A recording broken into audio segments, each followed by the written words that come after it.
لا إله إلا الله محمد رسول الله لا إله إلا الله محمد رسول الله۔ السلام علیکم پیارے دوستو، آج ہم آپ کو بتائیں گے حضرت محمد مصطفیٰ صلی اللہ علیہ وسلم کا ایک ایسا واقعہ جسے سن کر آپ کی آنکھوں سے بھی آنسو آ جائیں گے۔ پیارے نبی حضرت محمد مصطفیٰ صلی اللہ علیہ وسلم اور ایک بوڑھی عورت کا واقعہ، تو آپ اس ویڈیو کو آخر تک ضرور دیکھیں۔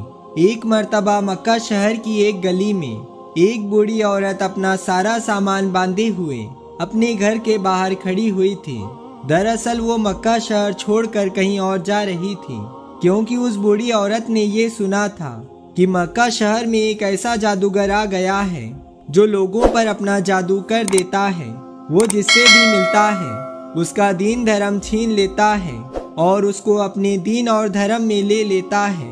بس اسی ڈر کی وجہ سے یہ بوڑھی عورت مکہ شہر چھوڑ کر کہیں اور جا رہی تھی کہ کہیں وہ جادوگر اس کا دین اور دھرم نہ چھین لے۔ اسی وجہ سے وہ اپنا سارا سامان باندھے گھر کے باہر کھڑی ہوئی تھی۔ اس کا وہ سامان اتنا زیادہ بھاری بھرکم تھا کہ وہ خود اس کو اپنے سر پر نہیں رکھ پا رہی تھی۔ اتفاق سے اسی گلی سے اللہ کے پیارے نبی حضرت محمد مصطفیٰ صلی اللہ علیہ وسلم کا گزر ہوا۔ آپ کو دیکھ کر وہ بوڑھی عورت فوراً کہنے لگی، اے بیٹے ذرا ادھر آ اور میرا یہ سامان میرے سر پر رکھ دے۔ یہ سن کر آپ صلی اللہ علیہ وسلم بوڑھی عورت کے پاس گئے اور اس کا سامان اٹھا کر اس کے سر پر رکھنے لگے۔ مگر جیسے ہی آپ نے وہ سامان اٹھایا تو آپ نے دیکھا کہ وہ سامان تو بہت ہی زیادہ بھاری اور بھرکم تھا اور یہ بوڑھی عورت بہت زیادہ کمزور تھی۔ یہ اس کو اٹھا کر کیسے چلے گی؟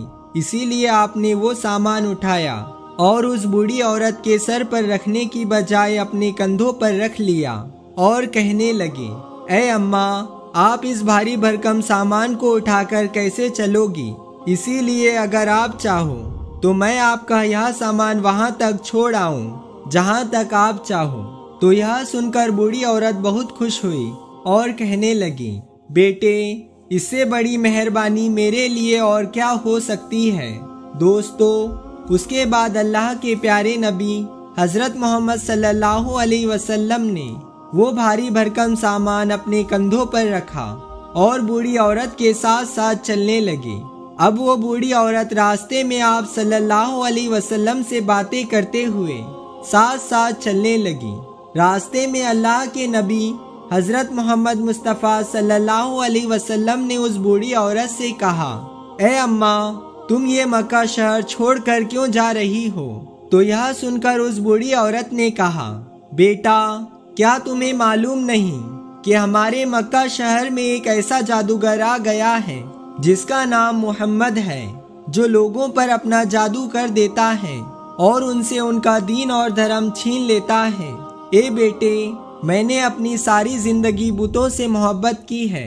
میرے باپ داداؤں نے اپنی ساری زندگی بتوں کی پوجا کی ہے، اسی لیے میں چاہتی ہوں کہ میرے باپ داداؤں کا یہ دھرم میرے ہاتھ سے نہ چھوٹ جائے۔ اے بیٹے اسی لیے مجھے ڈر ہے کہ اگر میں اس مکہ شہر میں رہی تو کبھی نہ کبھی اس جادوگر کا سامنا مجھ سے ہو جائے گا اور وہ میرے دین اور دھرم کو مجھ سے چھین لے گا اور اپنے دھرم میں مجھ کو داخل کر لے گا۔ بس اسی ڈر کی وجہ سے میں یہ شہر چھوڑ کر کہیں اور جا رہی ہوں۔ بوڑھی عورت کی ان باتوں کو سن کر اللہ کے پیارے نبی حضرت محمد مصطفیٰ صلی اللہ علیہ وسلم کچھ نہ بولے اور آپ چلتے رہے۔ پھر آپ نے اس بوڑھی عورت کا سامان وہاں تک پہنچا دیا جہاں تک وہ بوڑھی عورت چاہ رہی تھی۔ آپ نے اس بوڑھی عورت کا سامان وہاں پر رکھا اور اس کے حوالے کر کے آپ واپس لوٹنے لگے۔ اتنے میں وہ بوڑھی عورت کہنے لگی، اے بیٹا مجھے اپنا نام تو بتاتے چلو۔ جب یہاں کے لوگ مجھ سے پوچھیں گے کہ تم مکہ شہر کو کیوں چھوڑ کر آئی ہو تو میں ان کو بتاؤں گی کہ مکہ شہر میں محمد نام کا ایک ایسا جادوگر آ گیا ہے جو لوگوں پر جادو کر کے ان سے ان کا دین اور دھرم چھین لیتا ہے۔ یہ سن کر پھر وہ لوگ مکہ کو برا اور بھلا کہیں گے، پھر ساتھ میں ان سے کہوں گی اور ان کو بتاؤں گی کہ مکہ شہر میں ایک اتنا اچھا نوجوان بھی رہتا ہے جس نے میرا بھاری بھرکم سامان اپنے کندھوں پر لاد کر یہاں تک پہنچایا ہے اور میری بہت مدد کی ہے، اور اس طرح سے میں ان کو تمہارا نام بھی بتا دوں گی۔ بوڑھی عورت کی ان باتوں کو سن کر اللہ کے پیارے نبی حضرت محمد مصطفیٰ صلی اللہ علیہ وسلم مسکرا دیے اور کہنے لگے، اے اماں، جس جادوگر کے ڈر سے تم مکہ شہر کو چھوڑ کر بھاگ رہی ہو، جس محمد کے ڈر سے تم مکہ شہر چھوڑ کر آ گئی ہو، وہی محمد آج تمہارے سامنے کھڑا ہوا ہے۔ یہ سن کر بوڑھی عورت حیران اور پریشان ہو گئی اور اس کی آنکھوں میں آنسو آ گئے۔ پھر وہ بوڑھی عورت کہنے لگی، بیٹا، کیا سچ میں تم ہی محمد ہو؟ تو یہ سن کر آپ صلی اللہ علیہ وسلم نے فرمایا، ہاں اماں، لوگ مجھے ہی محمد کے نام سے پکارتے ہیں۔ اتنا سننا تھا کہ وہ بوڑھی عورت فوراً آپ کے قدموں میں گر پڑی اور کہنے لگی، اگر تم ہی محمد ہو تو پھر تمہارا جادو مجھ پر چل گیا ہے، میں آپ کی مرید ہو گئی ہوں، آپ مجھے بھی جلدی کر کے کلمہ پڑھا دیجئے۔ دوستو، اس کے بعد میں اس بوڑھی عورت نے وہیں پر کلمہ پڑھا اور مسلمان ہو گئی اور واپس مکہ شہر لوٹ آئی۔ سبحان اللہ۔ اسی طرح سے مکہ شہر میں ایک اور بوڑھی عورت رہتی تھی جو بیوہ تھی۔ وہ اپنی غربت کی زندگی گزار رہی تھی، یعنی کہ وہ بوڑھی عورت اپنی غریبی کی زندگی جی رہی تھی۔ اس کے گھر میں غریبی اتنی زیادہ تھی کہ اس کا لباس بھی جگہ جگہ سے پھٹ گیا تھا۔ ایک دن جب اس کے بیٹے کی نظر اس کی ماں پر پڑی تو اس سے دیکھا نہیں گیا، حالانکہ اس کا وہ بیٹا ابھی بہت چھوٹا تھا، مگر اس کو تو اتنی عقل تھی کہ ماں کا جسم دکھائی دے رہا ہے۔ جب بچے سے یہ دیکھا نہیں گیا تو وہ اپنی ماں کے لیے کپڑا لینے سیدھا اپنے سگے چاچا کے پاس پہنچ گیا، لیکن چاچا نے اس کو یہ کہہ کر واپس بھگا دیا کہ میرے پاس کوئی بھی کپڑا نہیں ہے، حالانکہ اس کی ماں نے اس کو چاچا کے پاس جانے سے روکا بھی تھا اور کہا بھی تھا کہ بیٹا، چاچا کے پاس نہ جانا، وہ ہماری کچھ مدد نہیں کرے گا۔